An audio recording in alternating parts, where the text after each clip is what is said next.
നീ എന്തുകൊണ്ടാണ് ഗിരിയേട്ടനെതിരെ ഇങ്ങനെ ഒരു പരാതി കൊടുത്തതെന്ന് എനിക്കറിയില്ല. പക്ഷെ ഒരു കാര്യം എനിക്ക് ഉറപ്പാ, ഗിരിയേട്ടൻ ഒരിക്കലും നീ പറഞ്ഞതുപോലെ ഒരു തെറ്റ് ചെയ്യില്ല.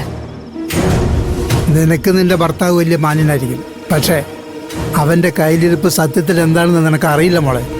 ദേ, ഇനി ഒരിക്കൽ കൂടി താൻ എന്നെ മോളേന്ന് വിളിച്ച തന്റെ നാവ് ഞാൻ പിഴുതെടുക്കും.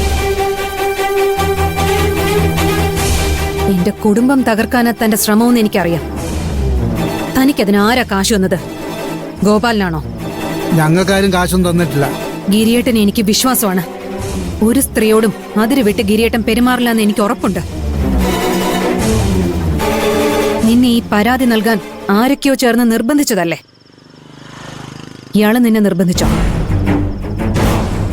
ഏതെങ്കിലും അച്ഛൻ സ്വന്തം മോളെ ഇങ്ങനെ ഒരു പരാതി കൊടുക്കാൻ നിർബന്ധിക്കുമോ? ഏതെങ്കിലും അച്ഛൻ ചെയ്യില്ല, പക്ഷേ താൻ ചെയ്യും. സത്യം പറ പ്രീതി, ഇയാളല്ലേ നിന്നെ നിർബന്ധിച്ചത്? മഞ്ജു, അത് ഞാൻ... അവൾക്ക് നിന്നോടൊന്നും സംസാരിക്കാനില്ല. അത് നിങ്ങളാണോ തീരുമാനിക്കുന്നത്? പിന്നെ നീയാണോ തീരുമാനിക്കുന്നത്? മാധവൻ സാറിനോട് ഞാൻ ചെയ്തു പോയൊരു തെറ്റിൻ്റെ കുറ്റബോധം ഉള്ളതുകൊണ്ടാണ് നിന്നോട് ഞാൻ ഇത്രയും നേരം മാന്യമായി സംസാരിച്ചത്. പക്ഷേ അതെൻ്റെ ദൗർബല്യമായിട്ട് കാണരുത്. ഞങ്ങൾക്ക് പറയാനുള്ളതേ ഞങ്ങളങ്ങ് കോടതി പറഞ്ഞോളാം.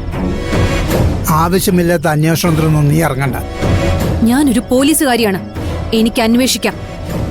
സ്വന്തം ഭർത്താവിനെതിരെയുള്ള കേസോ? സാധ്യത കുറവാണ്.